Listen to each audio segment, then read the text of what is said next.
Hi, it's Toronto's real estate team at REMAX, and here is our March 2020 Toronto Real Estate Market Report. With the serious onset of the coronavirus in mid-March, response was mixed. I'll comment more on that in this broadcast as we go through the market report. So let's review some of the Toronto Real Estate Board statistics and see what's happened. In March, sales were up 12% compared to last year, with 8,012 houses and condominiums changing hands in all the districts. Condo, townhouse, and high-rise suite sales were up by 6%, with a 33% share of the market and 2,667 units being sold. The March average sale price for all GTA homes came in at $902,680. Up 14.5% from 1 year ago. The active listing inventory is one of the strongest indicators of how slow or fast the market has been moving. The inventory average for the month of March compared to historical numbers was lower by a huge 31.5% compared to last year at this time. This inventory imbalance is causing price increases in many but not all GTA districts. The sales to listings or percent chance of selling ratio is how we determine what type of market we're actually in. 24 to 28% is a neutral market. Below 24% is a buyer's market, and above 28% is a seller's market. In March, that ratio finished at 75%, about 30% above last year, and a continuation of what we saw in February 2020. This would be an indication of a continuing strong, steady market as we hit the middle of the spring market, except for the massive community separation shock that hit us mid-month. The days on market average for GTA/Toronto homes was 13 days, 10 days faster than February. So let's look at what's happening in the downtown Toronto condominium market. West of Yonge and south of Bloor in the CO1 Treb District, the adjusted average sale price for March was $827,790. That average moved up 20.1% from the same time last year. With 343 condo sales in the month, the numbers were up 6.5% compared to 2019. There were 459 active listings on the market in March, a dip of 8% below last year. The ratio of sales to listings dropped to 74.7%, which keeps CO1 in extremely busy seller market territory. The average days on market came in at 15, 3 days faster than last month.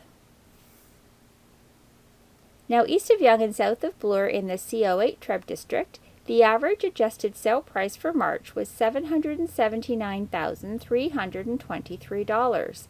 That number was up 13.2% compared to 2019. And with 173 condo sales in the month, the numbers were up a modest 13.8% compared to last year. There were 221 active listings on the market in March, up 9.4% from 2019. The ratio of sales to listings adjusted very slightly to 78.3% for the month. That number still keeps CO8 in a very busy seller market territory. The average days on market came in at 14, 2 days faster than last month.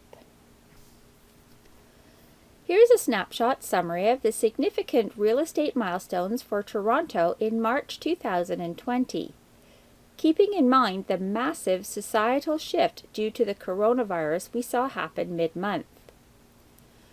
March sales were up 12% compared to last year at 8,012, and the ratio of sales to listings declined slightly to 75% in March, an extremely busy seller market.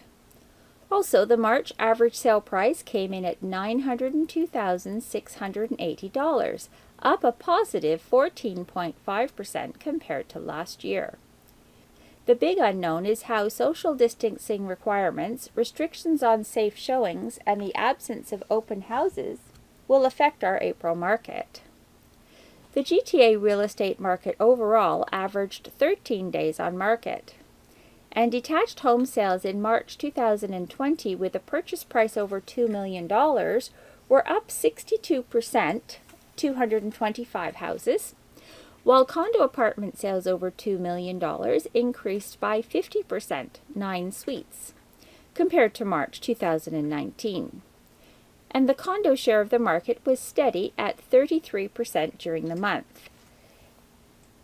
Downtown condo active listing numbers were down a modest 8.2% in CO1 and up by 9.4% in CO8 from last year at this time. In March, condo sales were up by 6.5% in CO1 and increased in CO8 by 13.8% compared to 2019. The downtown condo days on market average was 15 days, 2 days slower than the overall market. And the ratio of sales to listings for condos downtown moderated in CO1, 74.7%, and in CO8, 78.3%. They mirrored the overall market, 75%. Building on this higher demand due to better affordability, condo appreciation in the two main downtown markets averaged 13.2% to 20.1% year over year, highest that we've seen all this year. Sales numbers have now increased in many 905 neighborhoods, with March bringing double-digit appreciation to detached townhouse and condo apartments in the 905. With the long-term impact of the coronavirus epidemic uncertain, there will certainly be a short-term, 2 to 6 month adjustment to sales numbers and prices as we work through this crisis. There are multiple points of view as to should you still list and what will happen to prices. The answers to each of those questions will hinge on your personal situation, and you need to get specific advice based on that. The month of March turned out to be two-faced, a hot, even crazy first 15 days and a lackluster last 15 days, portending a continuing sales slide as we go through the month of April. The first 2 weeks showed a 49% increase compared to 2019, while the last 2 weeks were down by almost 16%. As social distancing awareness and government pronouncements of the seriousness of the situation came through, our real estate market responded with safety procedures for both sellers and buyers.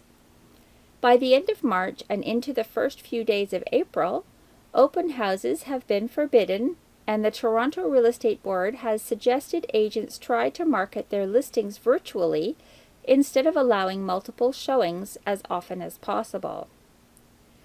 We can all appreciate the fears some sellers might have of introducing the virus into their homes at a showing, while agents and their buyers might have the same fear in reverse. This is a completely new phenomenon for all of us, and the outcomes are uncertain going forward. Certainly, there likely will be sellers who must sell and buyers who must buy, and hopefully we can keep the market open and fair to all. So what's a terrific way to make your first baby step into Toronto's real estate market and find out where those more affordable choices are? The best first step is to go on a market experience tour of condo or house neighborhoods with one of our team members. Leave your checkbook at home. What a tour is not intended to do is show you homes with the intention that you'd immediately buy one. What it is intended to do is give you an opportunity to get a clearer idea of what's available on the market in your favorite parts of the city and in your price range, without worrying about being pressured into having to make an immediate buying decision. Once you've had your tour, we want you to go back home and think about what you saw. You'll then be better able to set up a good home buying plan and make smart, educated decisions about where and when you want to be in your new home. You can sign up for your condo tour at marketexperiencetour.com and a tour of houses at dailytorontohometours.com. Remember to check back here in early May for our April 2020 Toronto Real Estate Market Report Summary.